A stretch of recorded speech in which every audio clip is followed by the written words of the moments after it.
Hey everyone, welcome back to another video.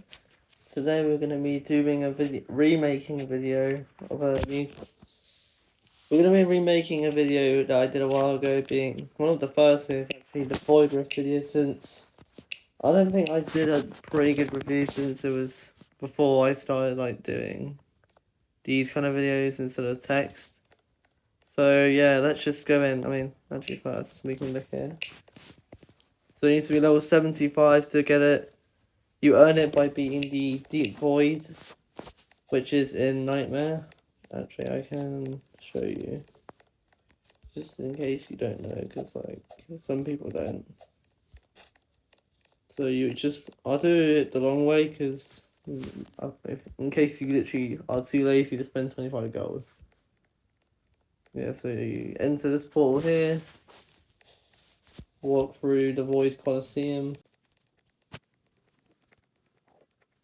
And once you're in the middle of the Void Colosseum, you want to go straight ahead into this door, which kind of looks like it's not open, but is. Then here you'll find the entrance to the game mode. Yeah, so you need to be level 75 to enter. And you'll see the void seal, which are earned by being Nightmare, such as Nightmare Keypock, also Nightmare Survival. I would probably Keypock's easier if you know what you're doing. And plus you get more, you get 2. If you in 20 minutes, which is not too bad. Yeah, so I'll see you when we get into the match.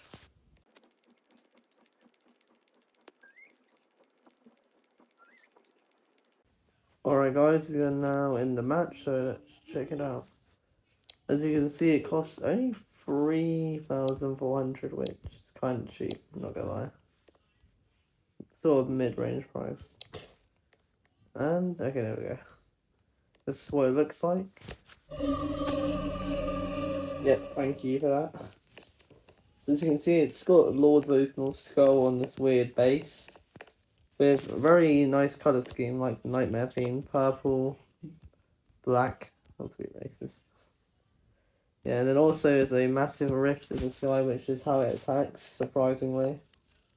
Also has teeth. Okay, I didn't know Lords had teeth. Yeah, anyway, enough with that. Let's see what it does.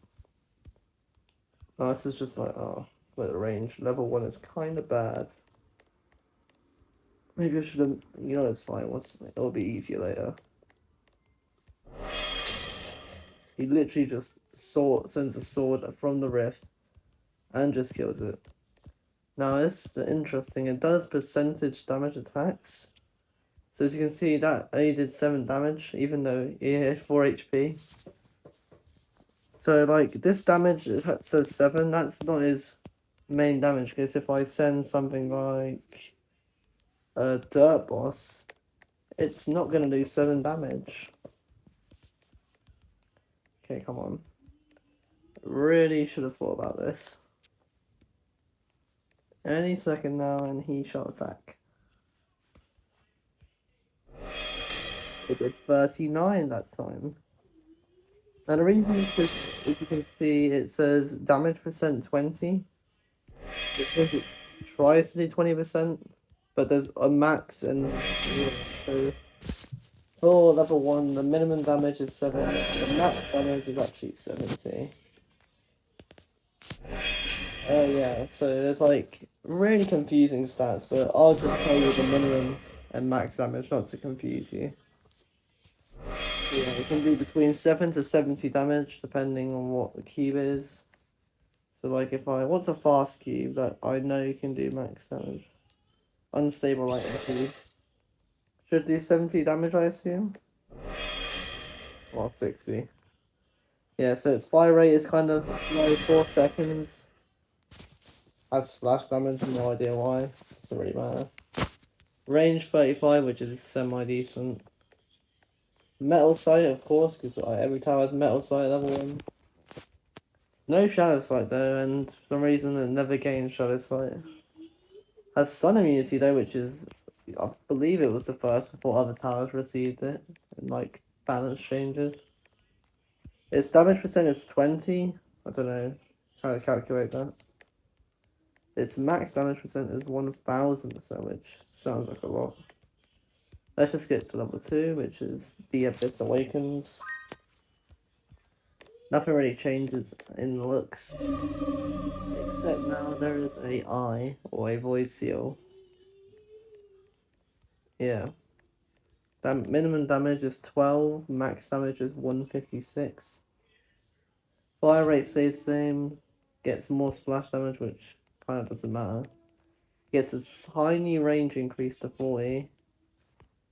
Damage percent is 25, max damage is 1300, so like, yeah, so if I get, you can see how it will do 12 damage no matter how low the cube is.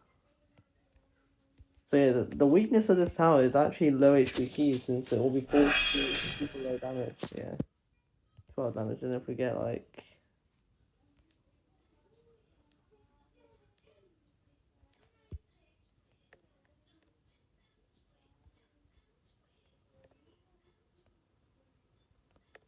come on. I really wish the range was just a bit better on this tower. Only because it's annoying me. Yeah, that's a 156 damage. So this one doesn't really change much to the tower, it's just sort of a slight buff. But the next upgrades are quite important, especially this one. 6,700. Obviously, as you can see, there's now 4 mini skulls orbiting Dokkan. It's going to continue. It's going to continue to attack. The eye looks a lot cooler, I guess. Got some spikes on it. It gains an ability. We'll look at that after the stats. New minimum damage is 22. Max is 385, I believe. I don't want to be wrong, so let's just send something. Yeah, so fire rate went down a tiny bit for some reason. Flash damage stays the same. Range increased to 50, which is very good for now. 35 now is max. Damage percent is 30. Max damage percent is 1700. I'm actually wait for the ability, which next attack just take an additional sword that deals much greater damage, which it means a lot. It means a lot. Yeah, so has a minute cooldown once active upgraded to that next level. So this one is probably Gilded Lead Boss.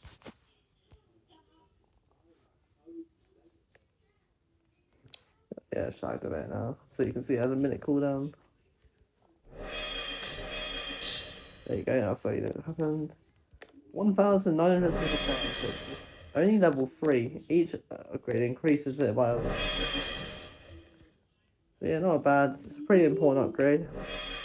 Level 4 is Call of the Void. 37,000. The skull itself on the stand is grown, as well as the ones orbiting. The seal is now much bigger. The minimum damage is now 35. Fire rate's gone down a bit. Splash goes up for some reason. Damage percent is now 40. Max damage percent, I think that's 1800, don't know why.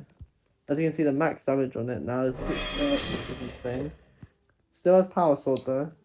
And also now gains the ability to buff Lord Towers, which just happens to be all the ones I have equipped right now. Frost Rail, Damage, Mana, Lord, and Star. You can tell it's buffed because it has purple beams leading to the tower. And you can actually see it's been buffed. So yeah, if you have Lord Towers, Wargrowth is going to make them better by giving them damage, range, and stun immunity. So let's take a look at the Power Sword for level 4. Blue Ice King is gonna decent, so let's use it. Come on, attack. 13,860, which is insane for a single attack. I mean, the cooldown is reasonable, I guess, but still, if you have a bunch of these things, you could destroy this thing in like a second. But unfortunately, you can only have one per player, so you only need multiple players to do that, which makes sense. Yeah, so let's just kill this instead of waiting.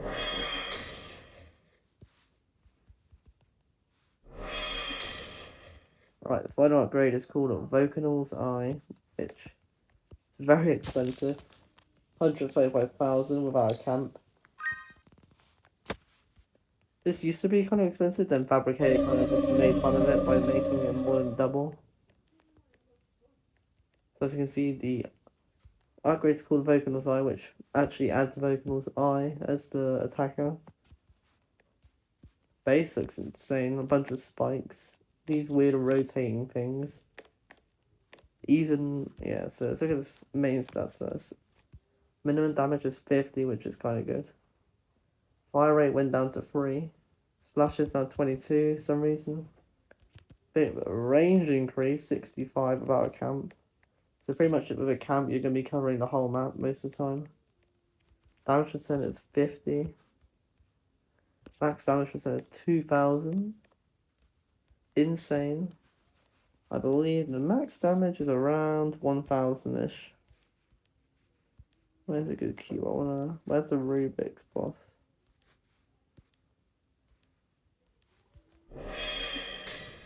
Oh my bad, 1125.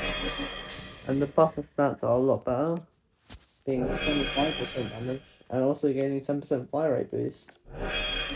And the rest are the same, yeah. Now we can see the flip out the power sword, which is already ready. As you can see, this thing can pretty much easily kill the Rubik's. I mean, it's not too impressive really, but still.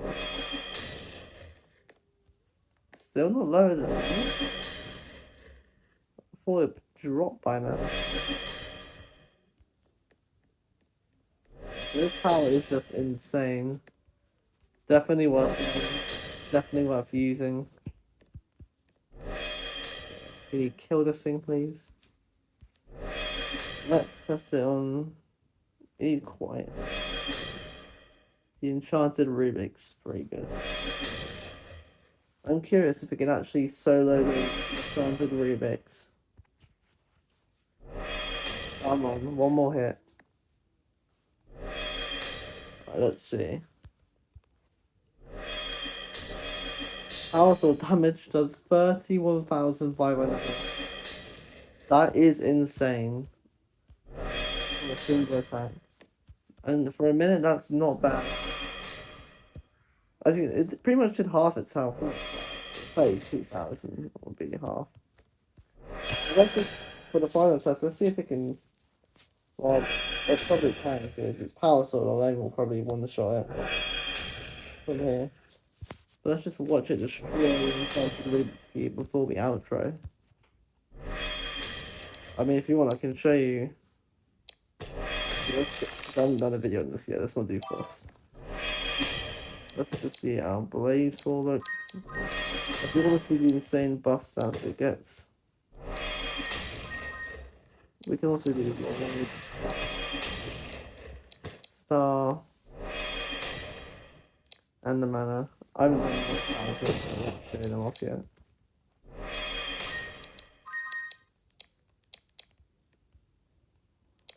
I'm seeing some lag here.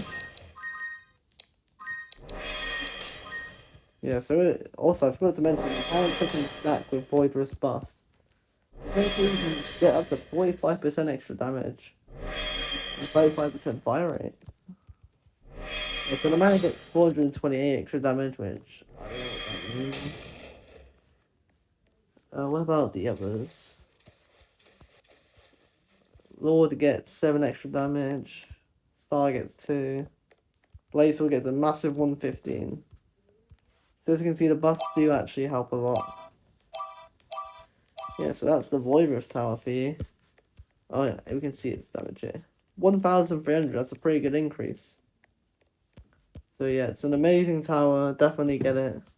Well, I hope you can get it because it's quite a tough mode to beat. Then again, I do like beating this mode, so like if you guys have the stuff right and you're high enough level, you could probably comment on this video and I can consider trying to help. Because I like helping people get this tower because it's a good tower. Yeah, so I will see you all next time. Bye.